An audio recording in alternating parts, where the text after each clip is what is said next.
Hyde Park property last week. It remains unclear who shot the 23-year-old employee, who is believed to be a security guard.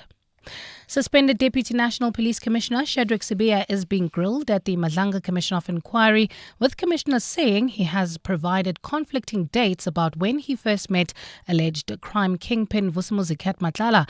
Sibiya is back before the commission today to continue with his testimony. That commission was set up to probe allegations of corruption within the criminal justice system. Today, Sibiya has also faced questions about his purchase of several imbalas as well as the Medicare police tender that was awarded to Matlala. Babalondenze reports. Shadrack Sibiya was back before the Madlanga Commission to continue his marathon testimony, which has again focused on his relationship with Vusimuzi Matlala. Sibiya was questioned by the evidence leader, Adila Hassim, about why he provided different dates to Parliament's ad hoc committee and the commission about when he first met Matlala. She says the Medicare 24 tender had also not been awarded before the first meeting. My question is, why the difference in the dates? In one sworn statement you say February and in the other January. I'm just trying to understand what changed. But Sibiya insists the tender had been awarded when he first met Matlala, and they met in his office where he was accompanied by his lawyer. Maybe I could have said February, or maybe at that point in time I didn't have that in front of me, but the first time I met Mr. Matlala is when he came to the office. Sibiya's evidence continues and will also look into the conversations between witness F and Sibiya. Babalondenze, Eyewitness News. The city of Ekurhuleni has assured residents of Tembisa that their service delivery concerns are being given the necessary attention. Officials are set to meet with the Tembisa Community Forum amid ongoing protest action in that area today. Residents took to the streets this morning to air out their frustrations over issues including electricity disconnections. The Metro says it is working to address the concerns. The city's Paramile Mbengashe says they're also looking to create a structured debt relief program for residents. The city of Ekurhuleni notes the protests in Tembisa and acknowledges the concerns around termination letters, credit control measures and billing queries raised by residents. We want to assure residents that these matters are actively being addressed. In Parliament, the Umkhonto weSizwe Party's former parliamentary chief whip, Colleen Makhubele, is quitting as a member of the House. Makhubele joined the MK party in 2024 and entered Parliament just more than a year ago after ditching the party that she had formed after serving as Johannesburg Council Speaker under the COPE banner. Announcing her resignation today, Makhubele said she still believes in the ideals of Jacob Zuma's MK party, but that she can better serve the country in another capacity. Lindsay Dentlinger takes a look. The MK Party's Colleen Makhubele is quitting her short-lived parliamentary career at the end of the month after a rapid rise from new MP last year January to its third chief whip within just 4 months. But only 5 months later, relations had soured and she was suspended by parliamentary leader John Hlophe, who was then subsequently suspended before Makhubele was reinstated by party president Jacob Zuma and then dismissed from the position again. Announcing her resignation today, Makhubele said she remained deeply inspired by former President Zuma and she still resonates with the MK Party's message that led her to ditch her own political formation. She's thanked Zuma for allowing her to serve at the top of the party's parliamentary leadership and says she has cherished the opportunity. While Makhubele has not shared her next career move, she says she will contribute to shaping legislation, policies and debates for a better South Africa, particularly for the historically disadvantaged and marginalised communities. Lindsay Dentlinger, Eyewitness News, Parliament. And in Chad, government has announced the closure of the border with Sudan until further notice. That decision follows several clashes between its soldiers and armed groups involved in the civil war across the frontier. Sudan's paramilitary rapid support forces have been fighting government troops for almost 3 years now. The armed group has conducted several operations near the Chad border and at least 9 soldiers have been killed in separate incidents since December. The conflict in Sudan has killed tens of thousands of people and forced around 11 million people to flee their homes. Gold is trading at $5,154.47 an ounce. The rand is at 15.99 to the dollar, 21.60 to the pound, 18.86 to the euro, and Brent crude oil is at $71.76 a barrel. A couple of issues in Centurion at this stage on the N14 northbound heading into the Pretoria CBD. There's bumper-to-bumper traffic. This is between the N1 Brakfontein interchange and Jean Avenue due to an earlier accident. Also, in Irene, there's slow-moving traffic, N1 southbound. This is between the R21 Flying Saucer interchange and Buerta Avenue. It's a cloudy afternoon in Gauteng today with isolated afternoon showers expected. Temperatures have peaked at highs of between 24 and 27 degrees. The top story in EWN this hour, the attempted murder case against the son of late Zimbabwean President Robert Mugabe has been postponed to next week Tuesday for bail application. EWN, in touch, in tune and independent. For the latest, visit ewn.co.za or download the EWN app. Calling all the brightest minds in Gauteng. Time to flex your general knowledge smarts in the brain of 702. Enter now on primemediaplus.com. T's and C's apply. You're with Relebogile Mabotja. Live, streaming countrywide On the Prime Media Plus app. DSTV channel 856 92.7 and 106 FM.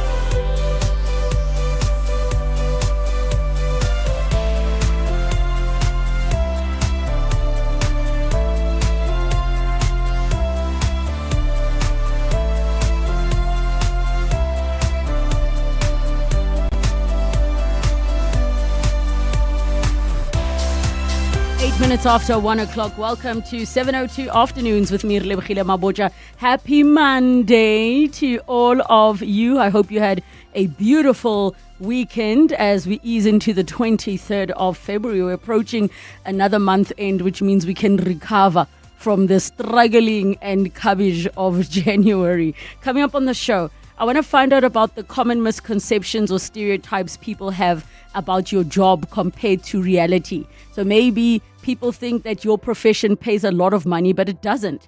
I want to hear from all of you just in terms of those very common misconceptions people have about your job and what you do. It could be your family. It could be so many things. Movies and What to Stream. Adelaide Moyeng will join us for that. Founder of Movies and Stuff SA. Send through your recommendations now so that we can include them in our conversation and share with one another. Travel feature.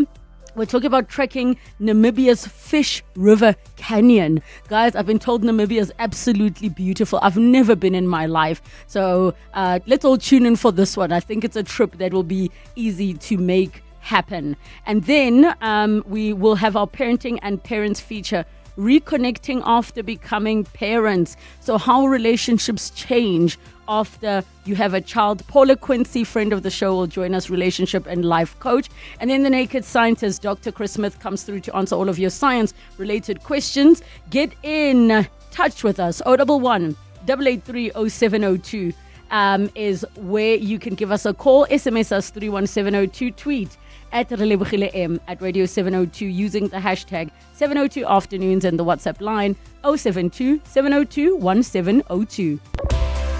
702 Afternoons with Relebogile Mabotja on 702. Let's walk the talk.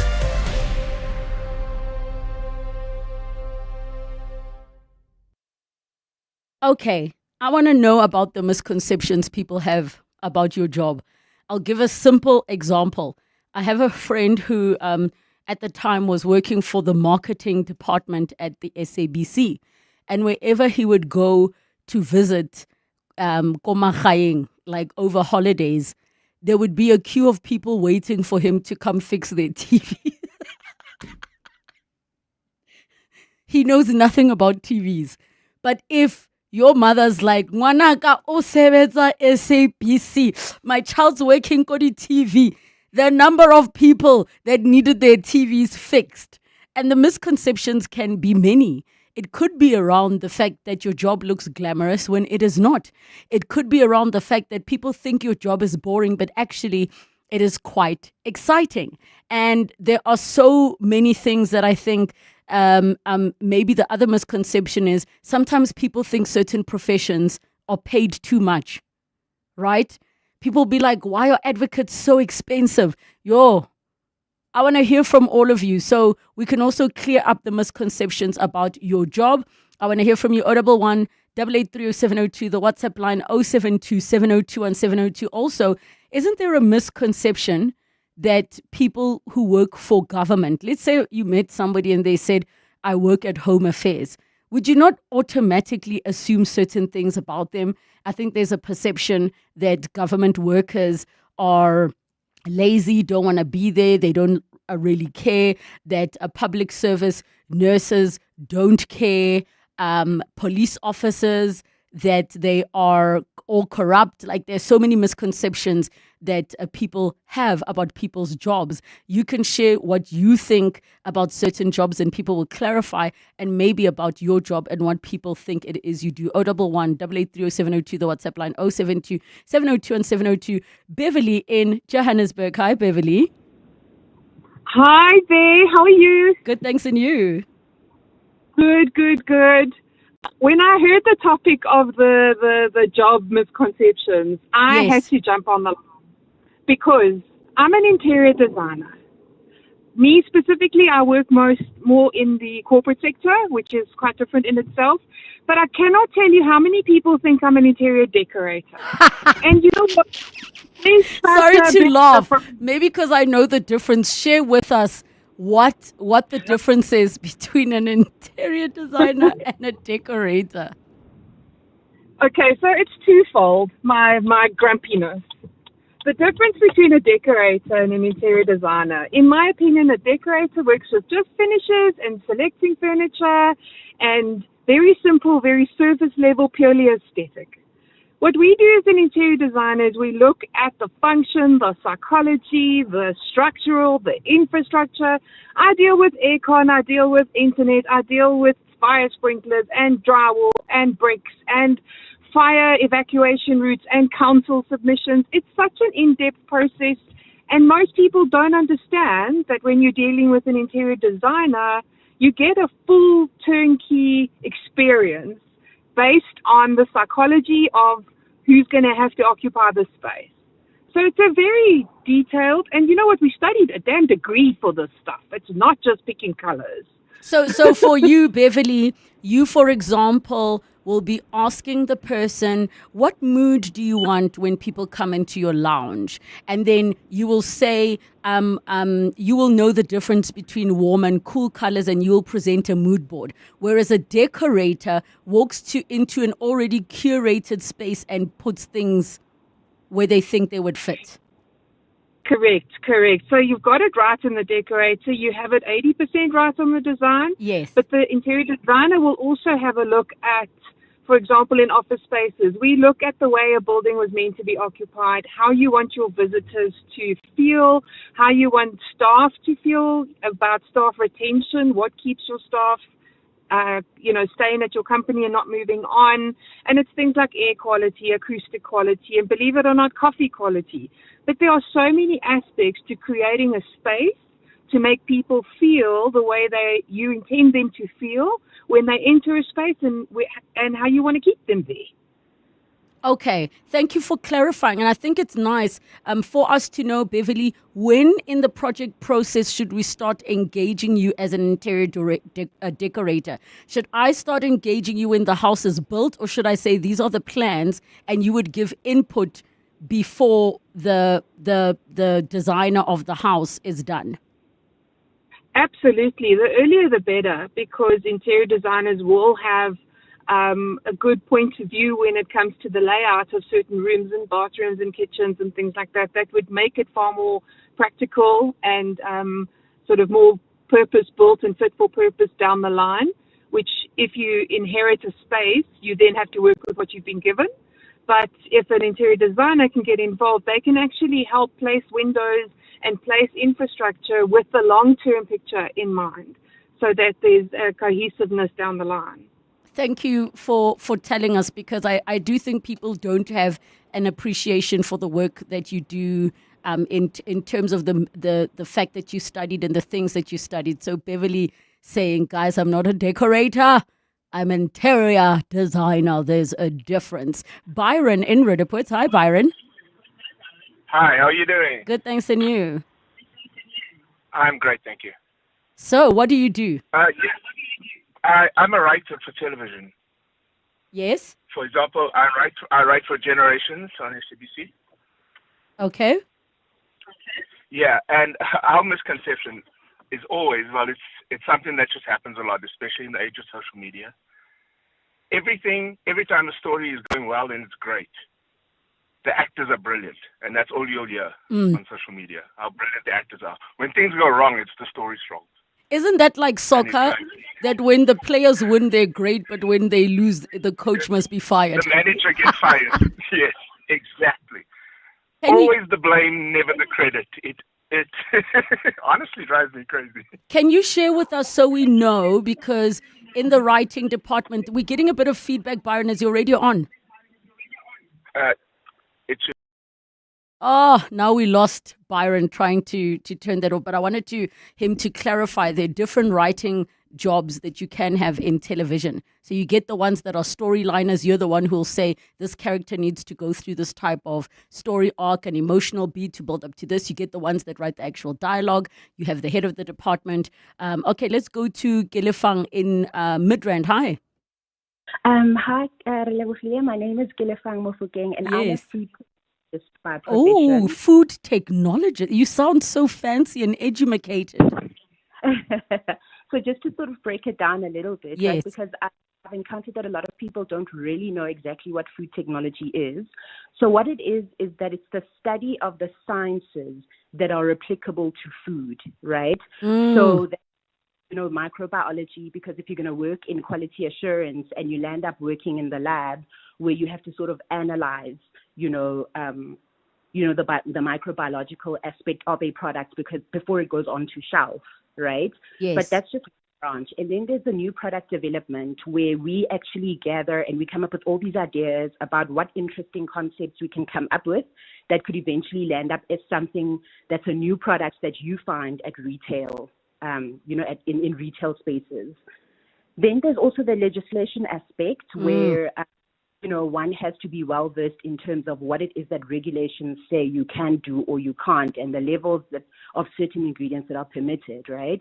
So to get to the point, I met somebody, an older lady, and then she said to me, so what do you do? And I said, Mama, I'm a food technologist. And she said to me, oh, okay, then you can do the cooking at my daughter's wedding. Ow.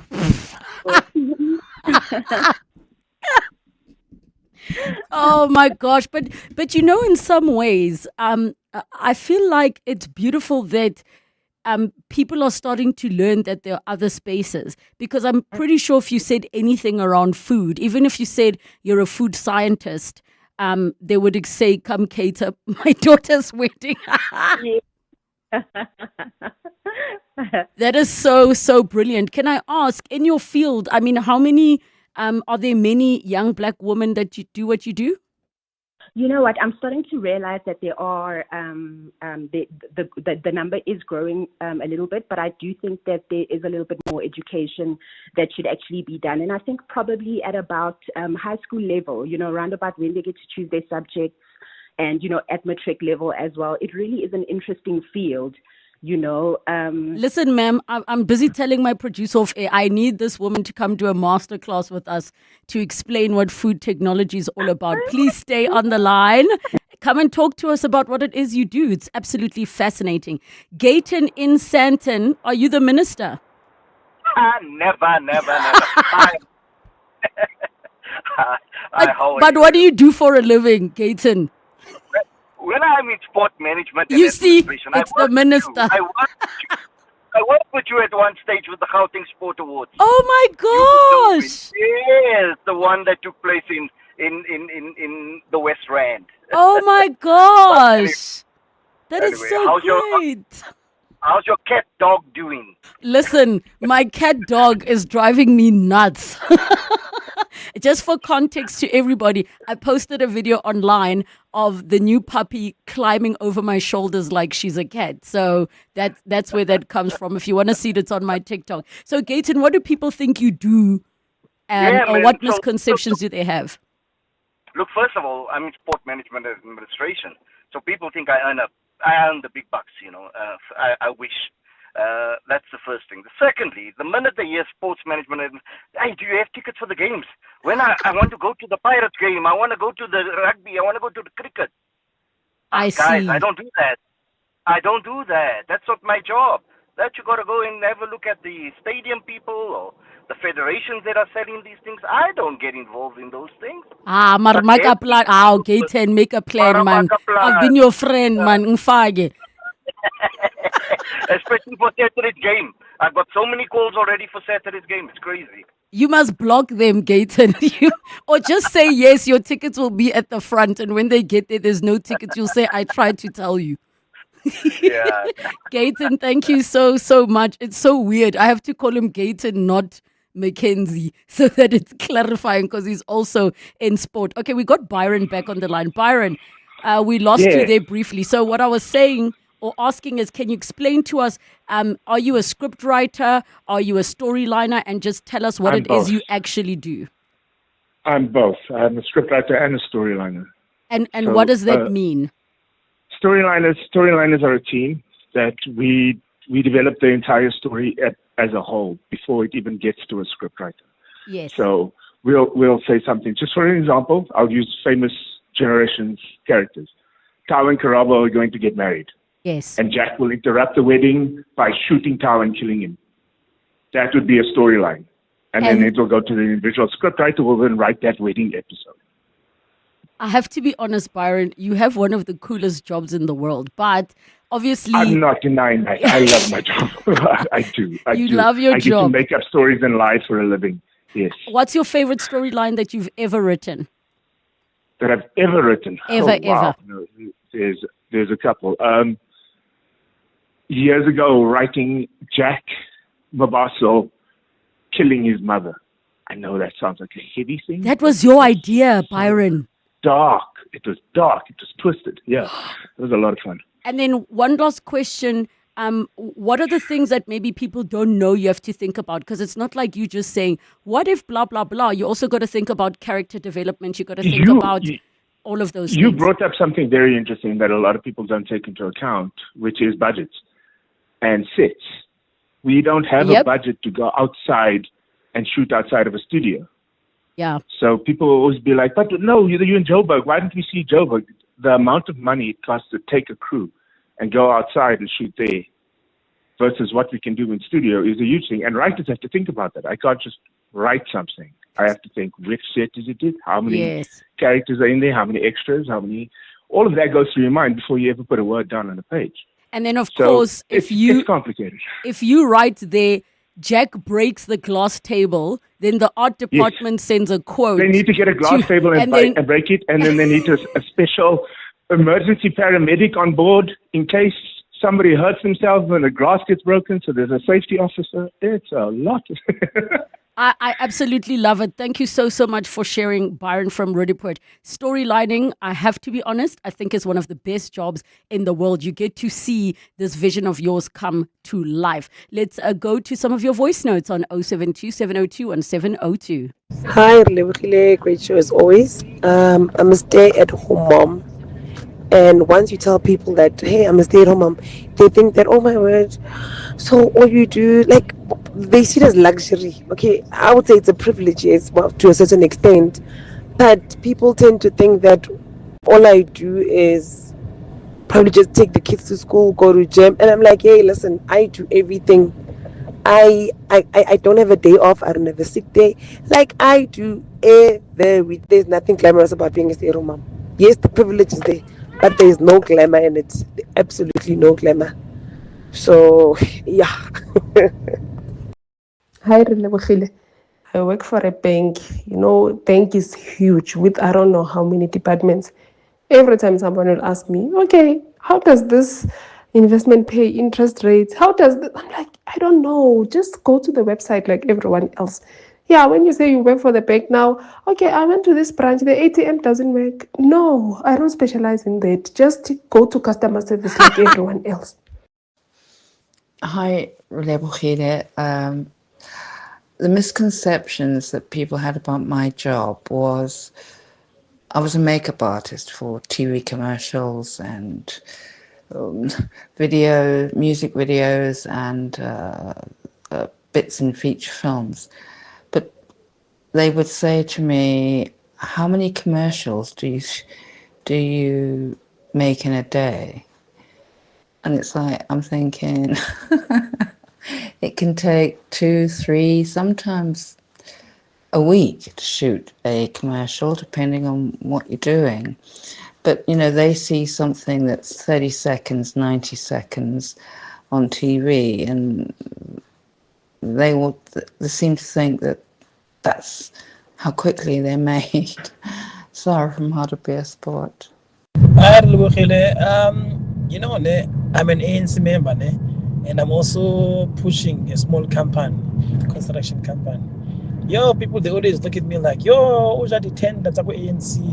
And Lapo, I've never even got one tender through ANC, anything. I am just one of those lay members. I don't have connections, I don't have anything. I'm just lay member. But everyone will assume that I'm getting big tenders and whatnot, which is wrong, just because I'm a member of an ANC and I like the ideology, Don't lie to us. We know, man. We know.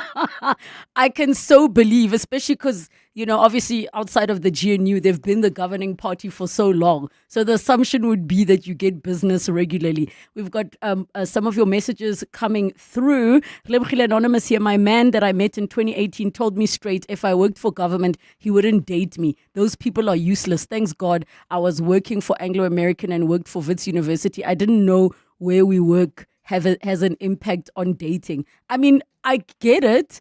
Because if you have someone working for government, let's say the person you're dating says they work for the city of Joburg and then you don't have water and you don't have power. You're going to expect your partner to sort it out. Mal Pola says, for many years I was a payroll manager, and mostly I experienced was that friends and family wanted me to check their pay slips for deductions and guys, the payroll manager doesn't do that.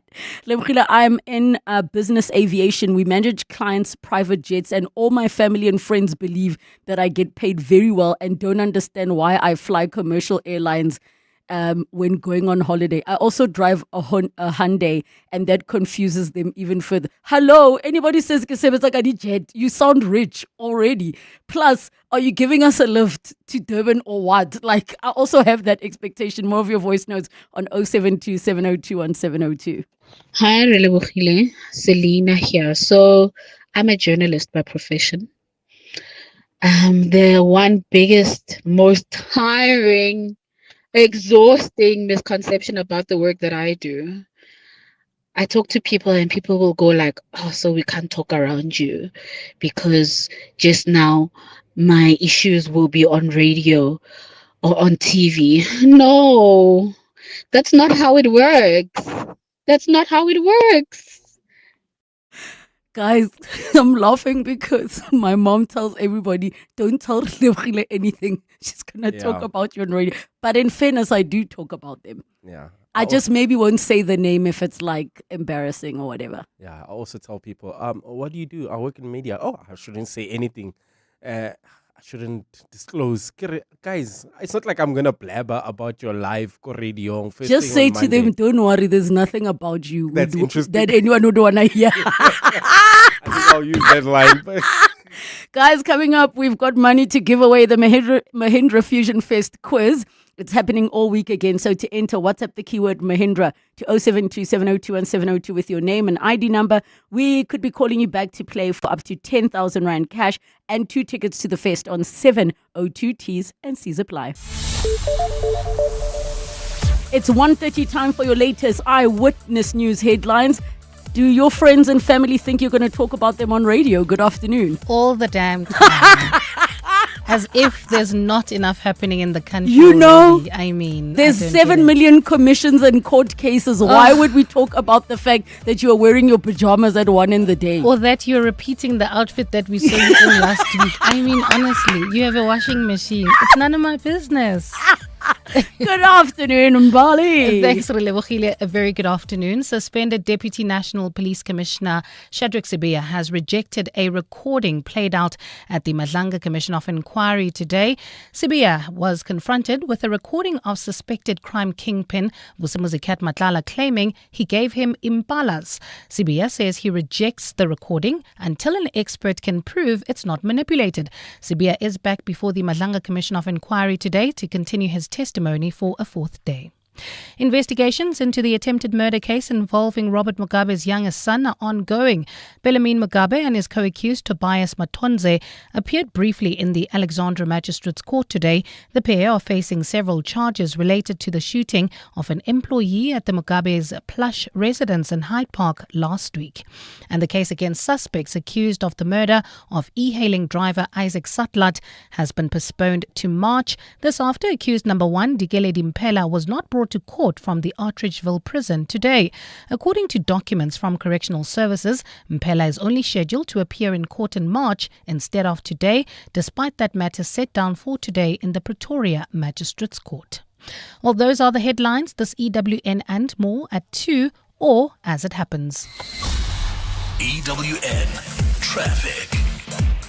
Well, at this stage, if you are heading towards a Centurion, there's still bumper-to-bumper traffic. This is driving direction Pretoria CBD on the N14 northbound between the N1 Brakfontein interchange and Jean Avenue due to an earlier accident, and roadworks still taking place through there. Also, slow-moving traffic in the Centurion Irene area. This is on the N1 southbound between the R21 Flying Saucer interchange and Buerta Avenue. Still in Irene, slow-moving traffic approaching the intersection of Namapias Drive and Main Road. Look out for those faulty traffic lights. Hyde Park, Gideon Smart and Republic. Traffic lights still not working. This is in Lone Hill at Lone Hill Boulevard and Main Road. If you come across any other traffic issues, please WhatsApp us on 072-702-1702. Karabo, you didn't tell me what you expect other people to do, because my brother sent me a message to say my wife works at a university and I'm expecting her to give me a master's degree and a PhD as a lecturer. She must. So what are you expecting? Ridiculous thing ever. What are you expecting? So what? Well, like, I don't get it. Like, what would I No, expect? like anybody's job that you expect because you work there must get something, but they don't really have the control. If my partner was a policewoman and I get into trouble, She must. Sure, The case must disappear. There's more EWN on air, online, and on the EWN app.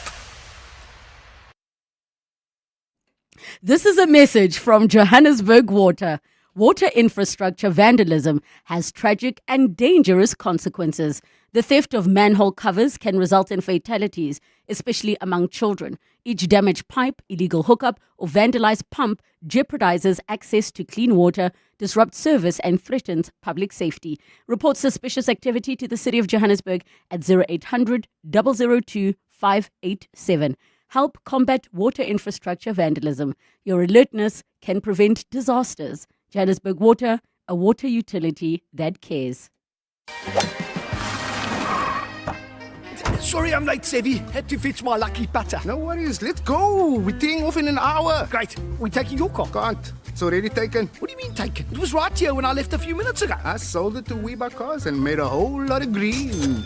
Birdie told me that's the best way to sell your car. Not only the best way, it's the fair way. Kom ons vat die pad. Don't be doof, be savvy. We buy cars geared for a fast sale, geared for you. Calling Serving all wedding planners and venues, restaurants, conference centers, and hotels. Do you need tables and chairs? Home in One has it all. Do you need cutlery, crockery, table linen, and restaurant equipment? Home in One has it all. Do you need tents, gazebos, or umbrellas? Home in One has it all. Affordable prices, the latest trends, with 2 branches in Pretoria and Johannesburg. Shop online at homein1.co.za because we're your #1 choice. Home in One has it all. You can become a victim of a legal problem. Wrongful arrest, assault, uncontested divorce, rental disputes, maintenance matters, or labor problems. It can happen to you. Clientele Legal provides tough professional lawyers for an affordable monthly premium. Our legal team is standing by to assist you 24 hours a day. Join today. SMS Legal to 48721. That's legal to 48721. Clientele General is an authorized FSP and licensed non-life insurer. T's and C's online. Standard rates apply. The Money Show. Weekday evenings at 6. Why are you expecting a hike on fuel taxes next week? They've been standing still for a fair amount of time now, for a number of years. You've got to understand that no increase in the general fuel levy or a lack of an inflationary increase in the general fuel levy is actually tantamount to a tax reduction. So they need to increase it by inflation just to stand still. Kyle Mandy, tax policy leader at PwC South Africa. The Money Show on 702. Let's walk the talk. The Money Show with Stephen Curtis is brought to you by ABSA Corporate and Investment Banking, a proud sponsor of the LMA ICMA Loan and Capital Markets Africa Summit 2026. Advancing Africa's capital markets to drive sustainable growth across the continent. ABSA is a registered FSP. T's and C's apply. Fashion, art, and music will take center stage. And so can you by playing the Mahindra Fusion Fest quiz on 702.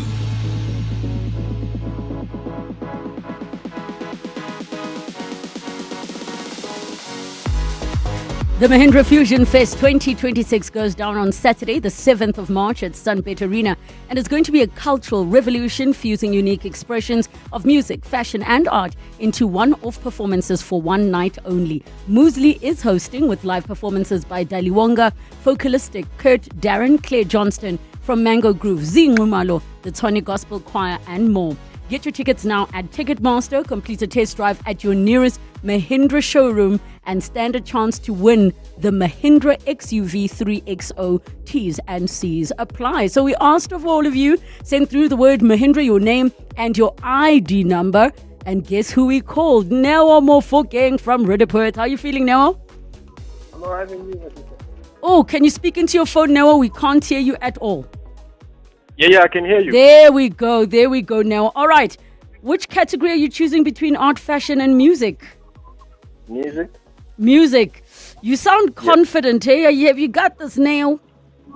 I got this. You got this. Okay, the rules. 5 questions in 30 seconds from your chosen category. Each question earns you 2,000 Rand cash. Let's do it. Abel, start the clock. What do headphones do? Connect the phone and listen to music. Name a music streaming app. Spotify. What starts a song? Sorry? What's that beginning part of a song called? The intro. Drums keep the what? The drum. The beat goes on. Artists perform live at Mahindra Fusion Fest. True or false? True. I'm looking at my judges. Judges?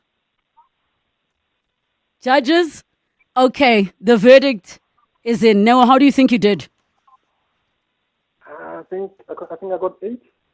You think you got 8? I think 4 out of 5. 4 out of 5. You did indeed. 8,000 Rand cash is coming your way.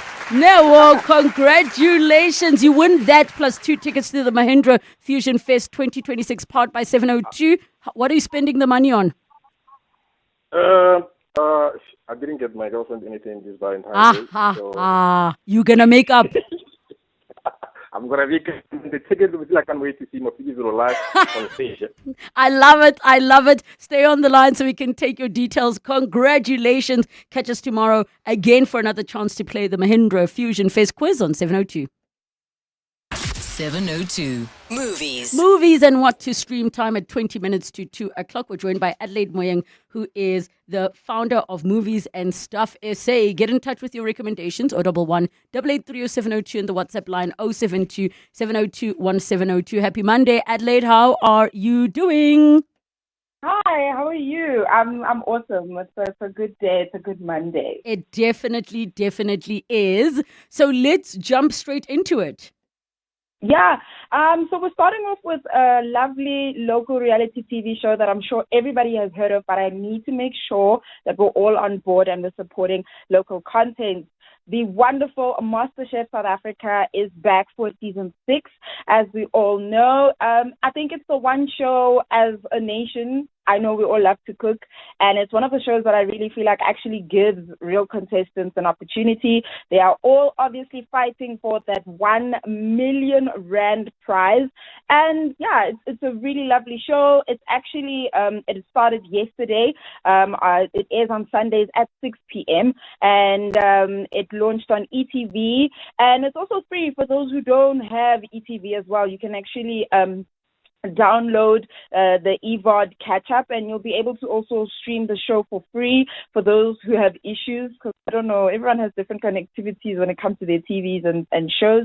But all in all, a wonderful show. We get to see everyday people who are passionate about cooking get a chance to become professionals and also have their food by renowned chefs as well. And yeah, I just really love that show as well. It reminds me about the trend that's also happening on social media, where we're seeing lovely local cooks be able to give us all ideas about what to cook, because I know for a fact the one thing I struggle with is knowing what I'm going to cook every single day. So yeah, I love the fact that the show is actually back.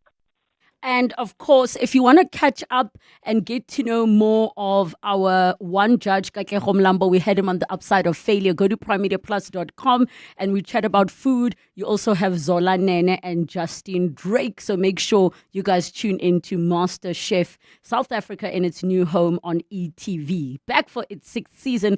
We now also have something on Disney Plus, Paradise Season 2. Yeah, Paradise Season 2. Season 1 did very, very well.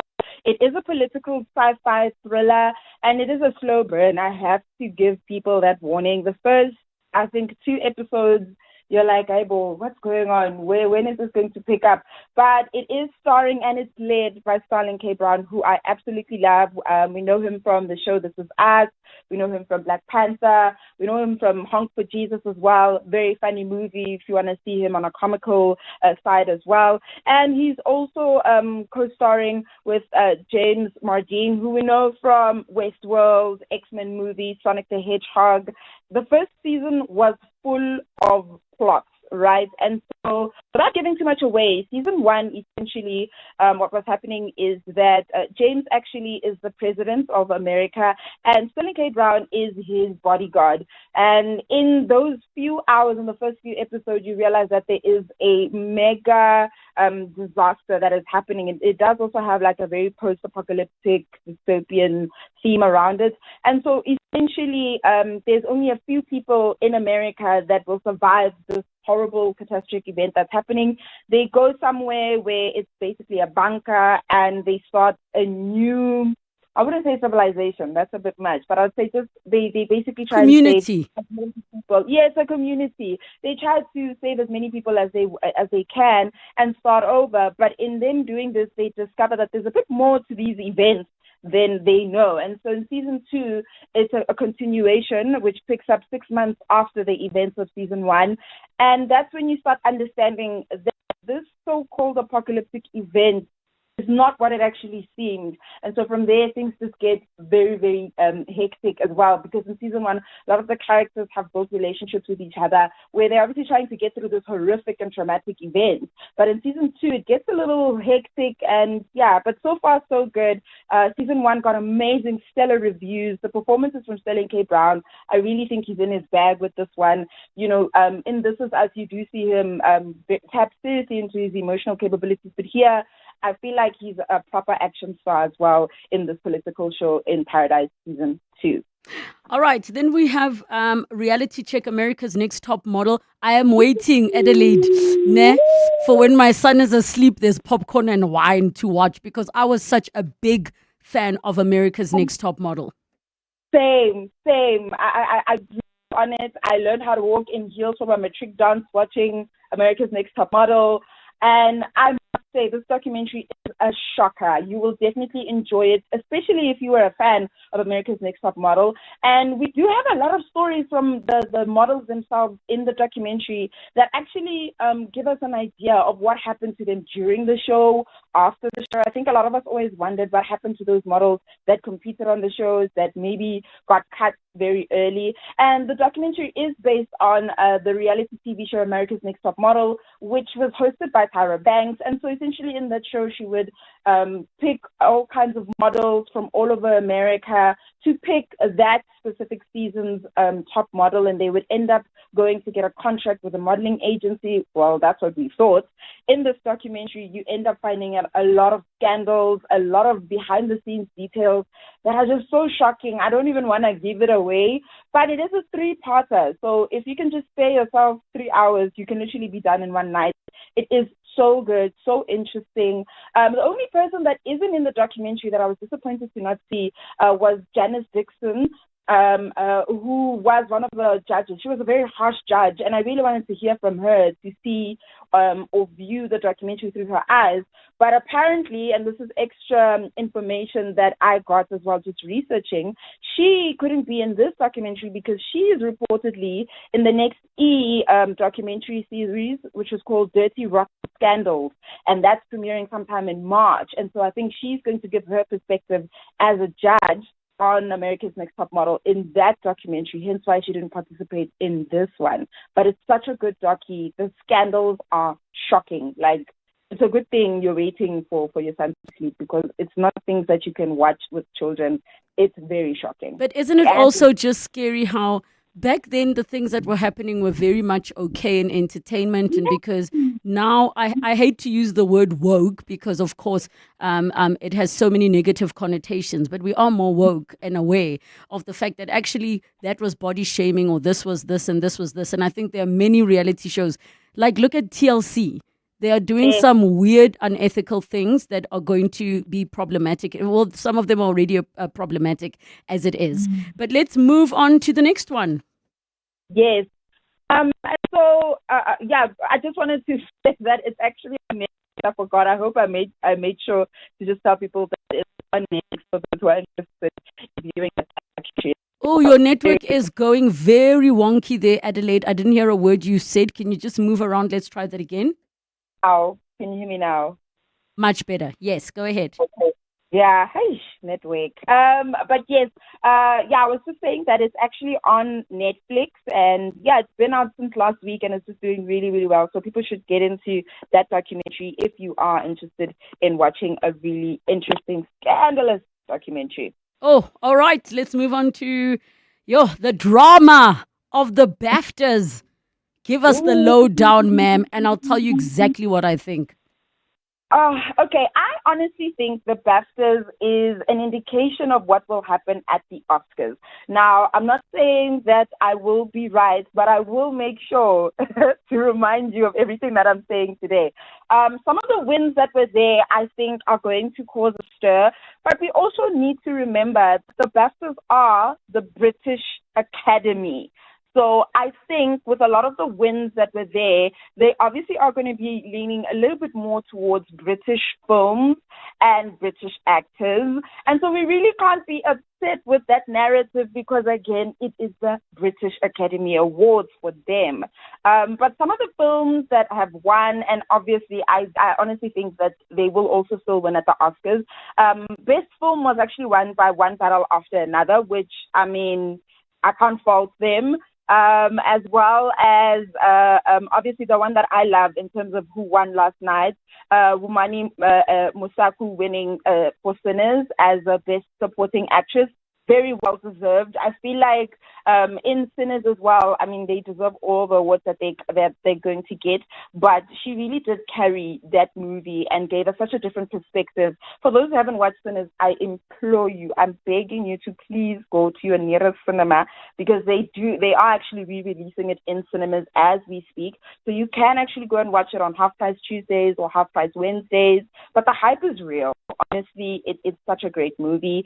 And even for supporting actor as well, Sean Penn won, and we haven't seen him do a project in a while. So it's really cool to see that once he came back, he's also getting these accolades that he definitely, I think, deserves in one battle after another. What are you upset about? I want to know. Okay, so at the BAFTAs, when Michael B. Jordan, and I can't for the life of me remember the other actor, he's well known, but somebody in the room screamed out the N-word. I can explain that. Wait. I'm gonna hear me out. So he has Tourette's syndrome. Now we know Tourette's syndrome is an involuntary ailment,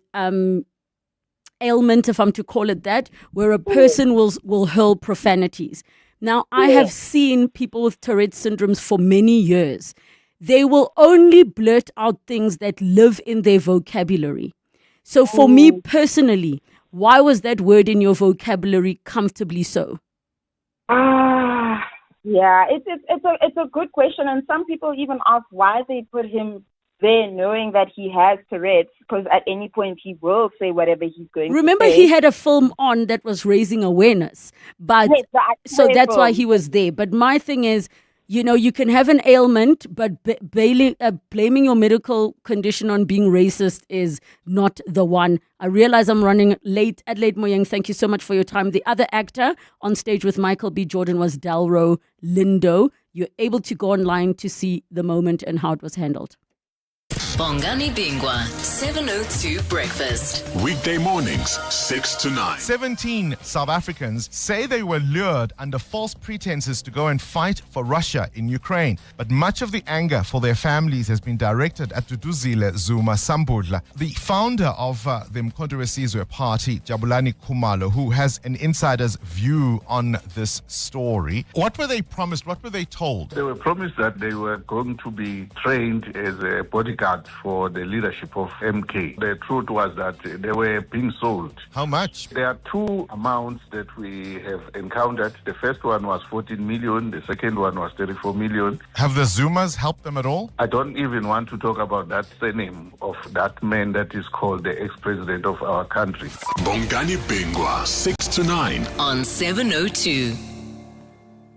This is a message from Johannesburg Water. Johannesburg Water assures residents that the city is not facing day zero.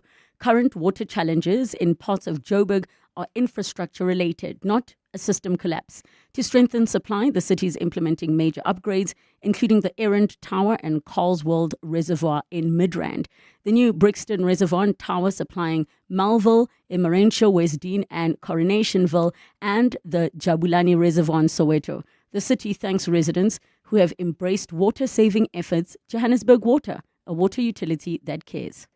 Every day I'm hustling. It's our reality as business owners. And it's good to know that there's someone out there who takes care of the business that makes the business. Gotta love My Way Business Insurance. Saving big on premiums with 24/7 emergency services, plus My Business Assist with marketing, legal, and labor advice services. Visit myway.co.za or dial 0860 64 64 64 and get a quote today. My Way is a licensed non-life insurer and FSP. T's, C's, and standard rates apply. My Way. Live your way. To walk the talk is to turn words into meaningful actions. And it's what we at 702 are committed to doing every day. We're also committed to following the rules set out by the Broadcasting Complaints Commission's Code of Conduct. To give you balanced programming, fair comment, and accurate news. But if we stumble along the way and you feel we're not living up to the code, let us know on comment@702.co.za. And if after that you're still not happy, you can direct your complaint in writing to the Broadcasting Complaints Commission, PO Box 412365, Craig Hall 2024. For more, visit bccsa.co.za. 702. Travel. Travel feature time as we take a trip to Namibia's Fish River Canyon with Igor Motilska, travel journalist and national tourist guide. Head over to her website, eagerjourneys.com, and you can check out all of her latest travel guides and tips and tricks. Iga, happy Monday. Let's jump straight into it. Happy Monday. Yes, we are still in southern Namibia today, and we're talking about hiking or going to have a look at some of the viewpoints in the Fish River Canyon. It's the largest canyon on the continent and the second largest in the world, so it's only surpassed by the Grand Canyon in the US. And to describe it, it's a crack in the plateau that stretches for about 160 kilometers and is 27 kilometers wide. And in some places, it plunges down to 550 meters. And so when you stand on the edge, you sort of get this idea of its vastness, and you can even actually see it from space. And I think that sounds like such an exciting thing. And I really think Namibia is one of the underrated of the Southern African places. I've heard so many good things about it. Yes, certainly, absolutely. And, even if someone doesn't necessarily want to go and hike the Fish River Canyon, you can go into the Ice National Park, and there are various viewpoints that you can look at. So it is rather remote to get to the canyon, so I would say you do need a sturdy vehicle, preferably a 4x4, or a vehicle with a high clearance, like an SUV, because the gravel roads, let me tell you, get really, really bumpy. And to get there, most people either drive about 7 or 8 hours from the capital city, Windhoek, or about 10 or so hours, actually longer, somewhere around there from Cape Town. And you can head to Hobart, which is the gateway to this northern part of the canyon. And 10 kilometers away from the campsite is the main viewpoint. It's called Hell's Bend, and it's this massive horseshoe bend where the river has carved its way deep into the rock. And then a few kilometers up the road, there's another gorgeous viewpoint, and that's where you can actually watch the start of the trail. So it's great for photography, and just to sit down and listen to the peace and the quiet. Of course, I would always recommend going at sunrise, because then you can see the walls of the canyons as they turn this bright red, ochre and orange.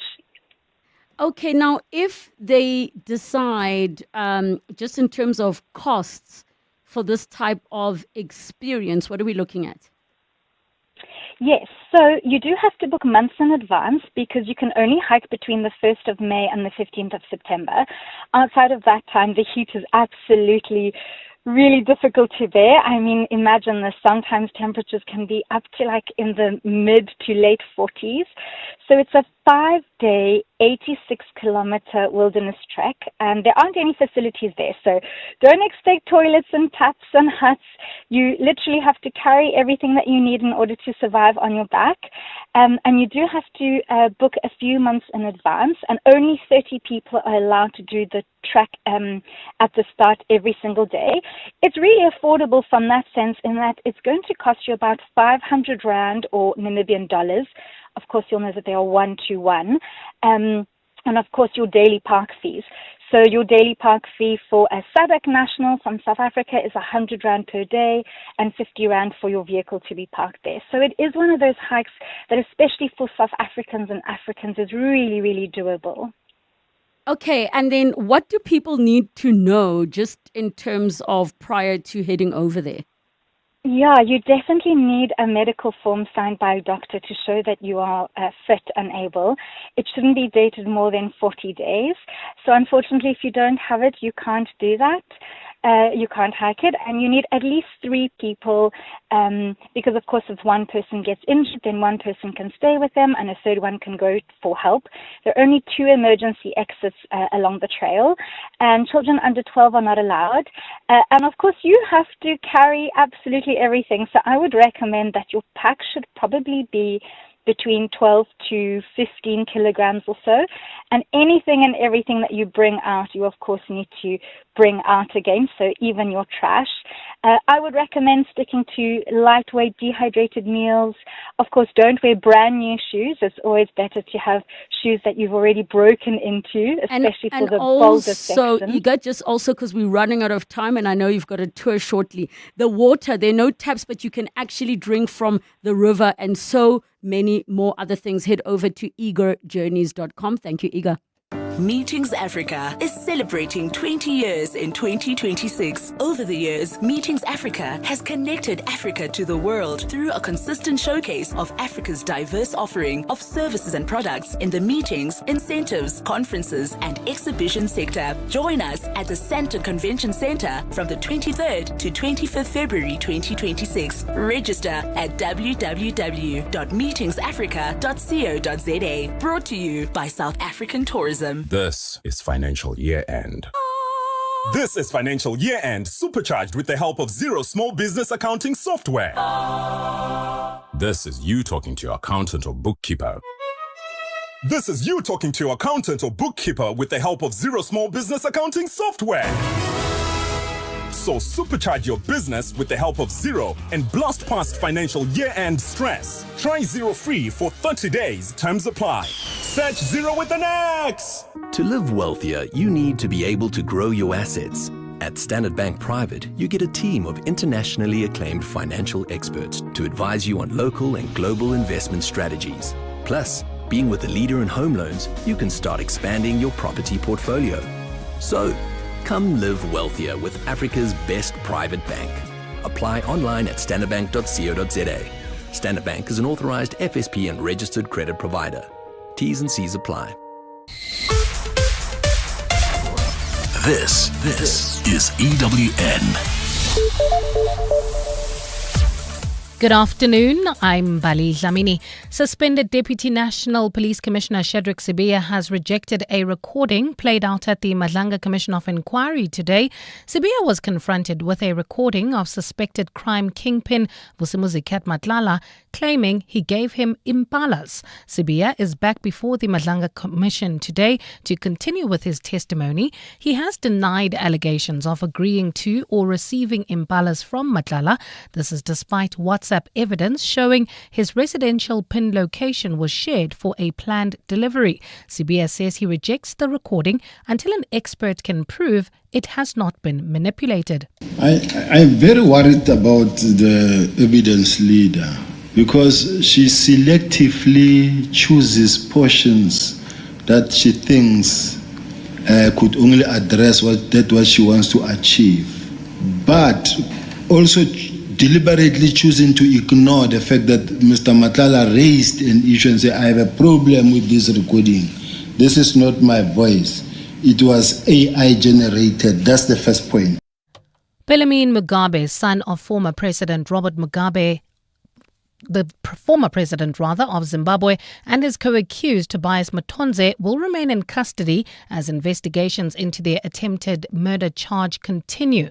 The pair appeared briefly in the Alexandra Magistrates Court this morning.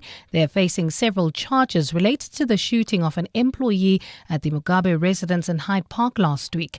A security guard was allegedly shot twice by someone at that residence. It remains unclear who shot that victim. Sinen Mnguni, the attorney who is representing the accused, says police still have to establish several facts in this matter. It seems that they still need to approach the Department of Home Affairs and other agencies in order to verify a number of things incidental to the statuses of the accused. Of course, we can't really go too deep into that because we don't know what the nature of those inquiries are. So I think we're just allowing them to, at this stage, continue with their investigations. That was Sinentla Mnguni, the attorney representing the accused.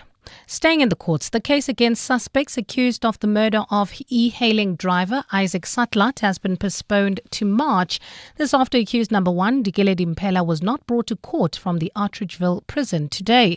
According to documents from Correctional Services, Mpela is only scheduled to appear in court in March instead of today. The misunderstanding stems from a J7 form which authorizes the detention of suspects. The form is dated the 3rd of March instead of today's date, resulting in the accused not being transported to court. 6 suspects were arrested in connection with Satlat's murder, who was hijacked and killed in his vehicle. Meanwhile, the lawyer representing the Satlat family has described the delay as disappointing. We are not happy because this is a highly sensitive matter. This is a public matter that the public wants an update of what's happening. Missing a date of a court in terms of J7 should not have taken place. A primary school in Relebogile in the West Rand is at the centre of serious allegations of corporal punishment as well as the victimization of learners. Parents, the school governing body and some teachers allege the school principal of Ridgeville Primary School failed to act to stop the alleged abuse. The allegations prompted an investigation by the Gauteng Education Department last year, but months later the SGB says it has not received any feedback. Noluthando Ngeno reports. School is meant to be a place where children feel safe and protected, but the hallways of Ridgevale Primary School echo the silent whispers of fear. Parents, the school governing body, and some teachers have described the environment as anxiety-inducing. This has challenged the trust that the school was once built on. While multiple formal complaints have been lodged against the school and its principal, to date, no solutions have come. Some parents say the absence of feedback has undermined confidence in the department and the school and raised questions about whether adequate learner protection measures are in place. There's a lot of bullying cases that happen and they don't get reported because the kids feel like, okay, so I'll tell the teacher and then what? EWN reached out to the Provincial Education Department for comment. They insist no recent allegations of humiliation or victimization of learners have been received. According to the parents, SGB and some educators, at the center of the dispute is a simple issue: lack of accountability. Noluthando Ngeno, Eyewitness News. And at least 19 people have died after a bus plunged off a mountain road into a river in Nepal in the early hours of this morning. Police say the bus travelling from the tourist city of Pokhara to the capital Kathmandu fell more than 200 meters into the Trishuli River. A total of 44 people were on board at the time. 25 passengers sustained serious injuries and are being treated in hospital. Among the injured are tourists from China and New Zealand, while a British tourist is amongst the deceased. Gold is trading at $5,174.89 an ounce. The rand is at 16.99 to the dollar, 21.64 to the pound, 18.93 to the euro, and Brent crude oil is at $70.82 a barrel. In Centurion, heading into the Pretoria CBD, you can still expect about a 30-minute delay. This is on the N14 northbound between the N1 Brakfontein interchange and Jean Avenue due to ongoing roadworks. Still in Centurion, there's an accident seen on the N1 southbound. This is before Buerta Avenue, causing heavy delays from the R21 Flying Saucer interchange. It's a cloudy afternoon in Gauteng today with isolated afternoon showers expected. Temperatures have peaked at highs of between 24 and 27 degrees. The top story in EWN: suspended Deputy National Police Commissioner Shadrack Sibiya has rejected a recording played out at the Madlanga Commission of Inquiry today. EWN, in touch, in tune and independent. For the latest, visit ewn.co.za or download the EWN app. You're with Relebogile Mabotja Live, streaming countrywide on the Prime Media Plus app. DSTV channel 856, 92.7 and 106 FM.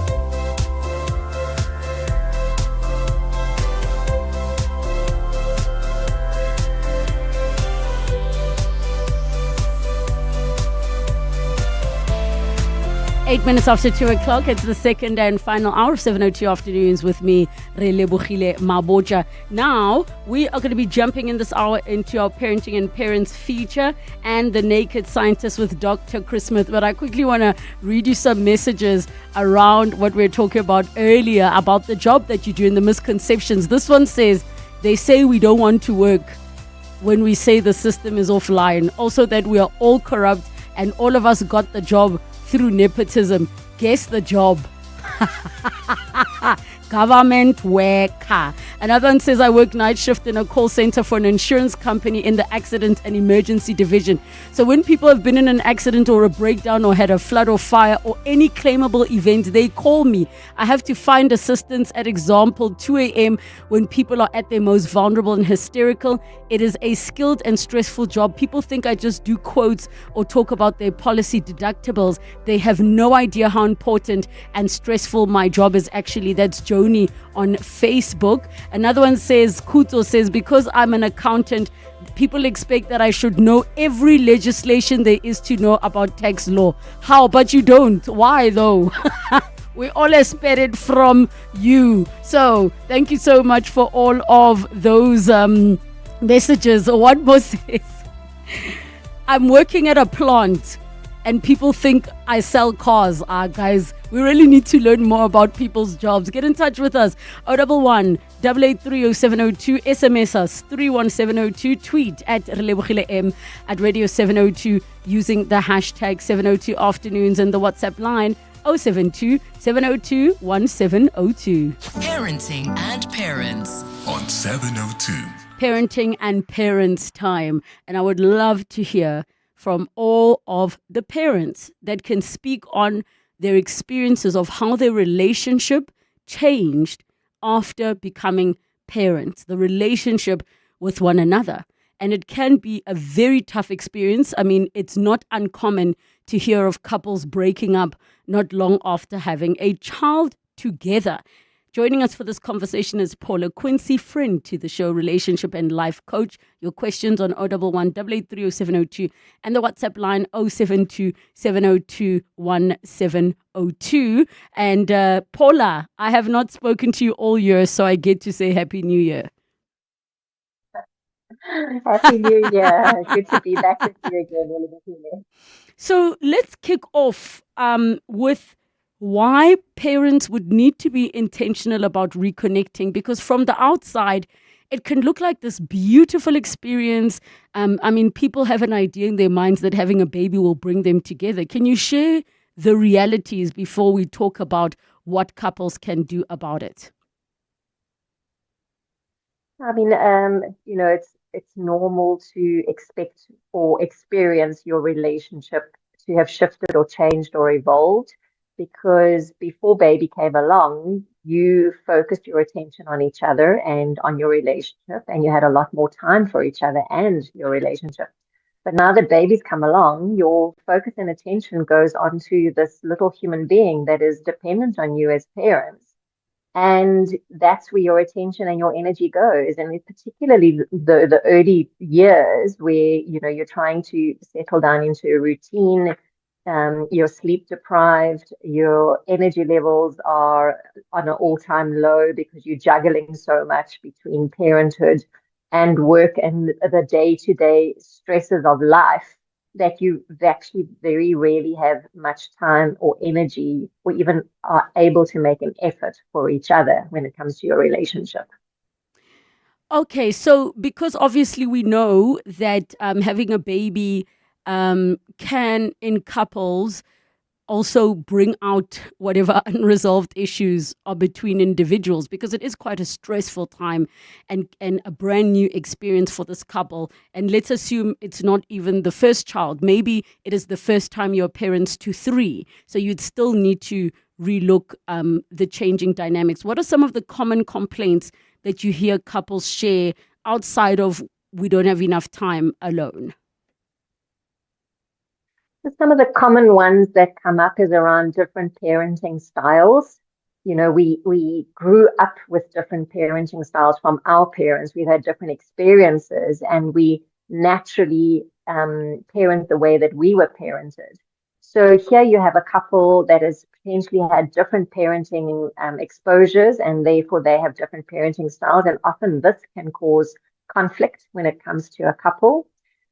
Couples also don't really sit down and talk about how are we going to juggle the day-to-day load when it comes to managing our lives, so our social lives, but also just the day to day in terms of how our household functions, the household chores, the cooking, cleaning, washing, ironing, all of those kinds of things.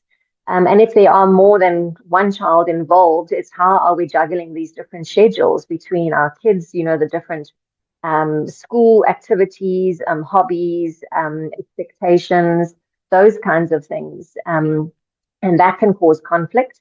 And then also just around schooling in general or education, and the financial strain that can come with having children. So whether it's private school, public school, things that you envisage that your child is going to participate in, whether it's cricket, dancing, horse riding, all of these extramural activities, and that can put a lot of strain on couples as well. It definitely can, and maybe you can share with us what some of the blind spots can be in the early parenting days, and maybe as baby gets older. What are the things that, as you said, usually couples would discuss certain things, but what are the common blind spots that they don't discuss or don't follow through on? Like, let's say date night falls away because there's a newborn, and then it just never comes back. Correct. As I said, so when a couple has a child or children come along, our relationship takes a back seat. So we start becoming disconnected or feeling disconnected from each other because all of those little things start falling by the wayside. Because we don't have the energy anymore, the physical side of our relationship can fall by the wayside. So from a sexual perspective, just general affection and attention and being fully present for your partner, that can fall by the wayside. Extra stress in terms of work and how to, between the two of you, carry that load that seems like it is fair between the two of you. Generally, what tends to happen, and I'm generalizing here, but women take on more of a mental load when it comes to the household and children because they've got to plan things in advance, the groceries and the cooking and the washing and making sure that the child's activities, school bags, school uniforms, those kind of things, and then the usual life things like, dental checkups, medical checkups, those kind of things. So the reality is that women do take on more of a mental load, and this can cause frustration. It can cause underlying resentment as well. And then something that we don't often think about is external influences. So, for example, from either parents or parents-in-laws around their influence on how we should raise our children or how we should discipline our children, and the boundaries that as couples you should or could put down when it comes to that. Okay, let's get to the part where now the couple is really struggling, or maybe let me rather ask it this way. What are the things one should start to take note of that maybe they do need to reconnect as a couple after becoming parents?